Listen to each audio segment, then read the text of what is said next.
Mr. President, this motion premised the resurgence of Boko Haram in some states in the Northeast. Mr. President, permit me to present as follows. The Senate should note that the incidence of Boko Haram attacks on communities in Hong local government left thousands of innocent people homeless and displaced. Further note that the frequent attack directly affects the following communities, among others. On February 25th, 2025, in Kobre and Za were attacked. The whole towns were burned down, schools destroyed, and many people injured. On the 15th of April 2025, communities of Banga and Lar were attacked. 5 people were killed. Houses, schools, and churches were burned down. On 26th of April 2025, corporate community was attacked. 11 vigilante members were slaughtered.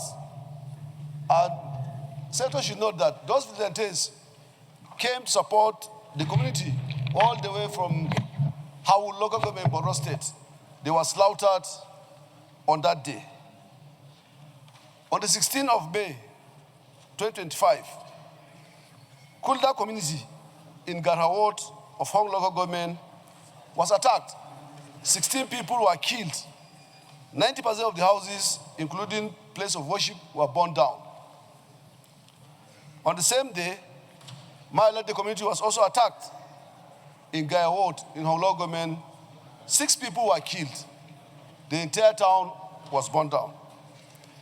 And the Senate should also note that the neighboring local government of Gombe has as well been under Boko Haram attacks since on 17th of January 2025. 5 people were killed on the 2 attacks on the local government. Senators should be aware that the resurgence of Boko Haram activities cut across the northeastern states of Borno, Yobe, and Adamawa. Worried that the unfortunate activities of Boko Haram affect the economic activities of the affected areas, and most of the local government now reside within the local government headquarters. By extension, the whole region and the country at large, people in the affected areas no longer go to farms and normal trading activity.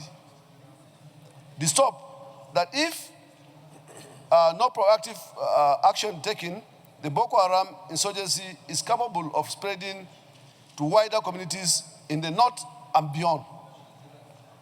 Resolve, while commending the brilliant performance of our law enforcement agents, the Senate should urge for the establishment of military base in Hong local government area for enforcement of the existing personnel of the Nigerian Army and other sister security agencies operating within the area. Direct the National Emergency Agency to provide relief material to cushion the effect of the attacks on the affected communities. I so move, Mr. President. There is a resurgence. There is a resurgence of the Boko Haram insurgency to the extent that they attack our military formations, dislodge them, and cut away military equipment. For example, last week, a military base in one of my local governments of Marte was attacked, and about 5 soldiers were killed. And they burned all the government lodge, the police station, and what have you. And just 2 days ago, Boko Haram went to one of my local governments of Kukawa and Baga in particular. In one of the communities, they massacred 23 people. And in another community, they went and massacred 40 people. And the main reason why they did that is that there is faction between the two, between Boko Haram. There is the ISWAF and there is Boko Haram. So the two communities, according to them, they allegedly gave their allegiance to one of the factions of the Boko Haram by way of paying taxes to one of the factions. So the other faction came to these two communities and queried them as to why they should pay allegiance to the other faction and then massacred them. So there is a resurgence in the activities of Boko Haram. And the main reason why there is this resurgence is when we are able to achieve relative peace in the Northeast, and as a result of the avalanche of banditry and other security concerns across the nooks and crannies of the country, the Nigerian military is overstretched. And most of the equipment and personnel were redeployed to the Northwest, where we have the problem of banditry and what have you.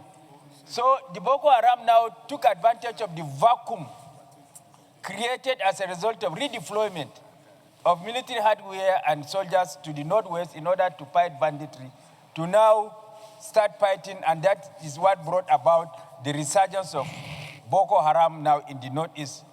And we have sat with the military chiefs and discussed in details as to what they are going to do. And these are not things that I'm going to discuss here in public. But right now, as I'm speaking to you, there's redeployment to the Northeast, particularly in my constituency. The numbers were increased. More military hardware are being deployed in order to confront the Boko Haram insurgency and then live in the boat the resurgence that we are now witnessing. Thank you.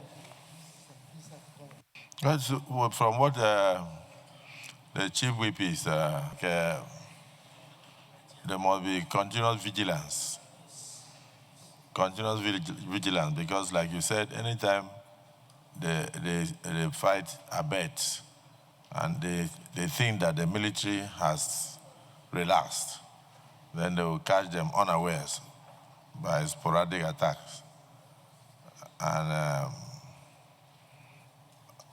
when they are unprepared, they end up losing lives and properties. Our borders are very porous. So even when they escape from Nigeria, because some of them are not from Nigeria, they still find their way in at any time and crossing to attack our people. Is there anybody that is opposed to this motion? If there's nobody opposed to the motion, then we can go straight to the prayers. The motion is actually sponsored by very distinguished Senator Aminu Abbas, Senator Reverend Amos Yohana, Senator Yaro Binus Dauda, Senator Kaka Shehu Liman Lawan, Senator Mohammed Mongodo himself, Senator Ali Ndume, Senator Abdul Ningi, Senator Smaila Kila, Dr. Senator Omar Shehu Senator Mohammed Danjuma Goje, Senator Ibrahim Hassan Dankwambo, Senator Anthony Yaro, Senator Haruna Manu, Senator Shuaibu Issa Lao, Senator David Jimmy Kuta, Senator Ahmad Ibrahim Lawan, Senator Mohammed Ibrahim Bomai, Senator Musa Mustafa, amongst others.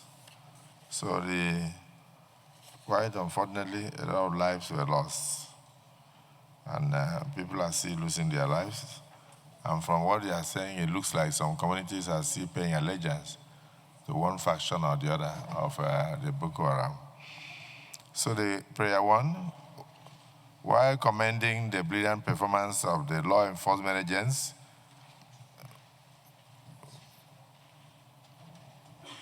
we urge for the establishment of a military base in Hong local government area to ensure reinforcement to the existing personnel of the Nigerian Army and also other security agencies. Those in support of prayer one say aye. Those against prayer one say nay. The ayes have it. Prayer 2, direct NEMA to provide relief materials to cushion the effects of the attacks on the affected communities or the survivors. Mr. President, the point I wanted to draw your attention and the attention of the Senate concerning the first prayer is that no matter the justification, this Senate sitting down and directing that a particular military facility be established, in my view, is overstepping the power. We are encroaching on the powers vested on the President of the Federal Republic, who is the Commander-in-Chief. That's why he's Commander-in-Chief. So I just wanted us to, if possible, rephrase it by saying that they should take appropriate actions. But to direct that, go and establish a military formation in so place, go and do so in another place, is an infraction of the President's power of command and control as Commander-in-Chief. We cannot do so. We can only say they should take appropriate actions, but to say in so specification, so location, go and do this, then we will be the Commanders-in-Chief. Which is not what the Constitution has given to us. So I just wanted to express that caution. Your additional prayer is noted. Akosa. Senator Wasiu Eshino concerning establishment and composition of the armed forces of the Federation. 27.1. There shall be an armed forces for the Federation which shall consist of an army, a navy, an air force, and such other branches of the armed forces of the Federation as may be established by an act of the National Assembly. 2172. The Federation shall, subject to an act of the National Assembly made in that behalf, equip and maintain the armed forces as may be considered adequate and effective for the purpose of defending Nigeria from external aggression and co. So, to say that the National Assembly cannot direct, that will be misconstruing and that would be a false narrative. The National Assembly is empowered to so do. We must not. It is our responsibility to so do. Without an act of National Assembly, even the President cannot, despite the fact that he has all the powers for effective administration and whatever, but he must be empowered by the National Assembly. So we have not crossed the line. Thank you, sir. I've noted your point of order, particular section, constitutional point of order, particular section 2173, 2172C, that the Federation shall, subject to an act of the National Assembly, make in that behalf for the adequate security of the nation, even for the purposes of suppressing insurrection and acting in aid of civil authorities to restore order when called upon to do so by the President, but subject to such conditions as may be prescribed by an act of the National Assembly. It means the Commander-in-Chief will still take charge, but subject to the certain conditions made by the National Assembly. So it's a collaborative effort, but it doesn't take away the power of the Commander-in-Chief to direct anywhere to, and it also does not take away the power of the National Assembly to suggest the establishment. We noted that, so your point of order is noted.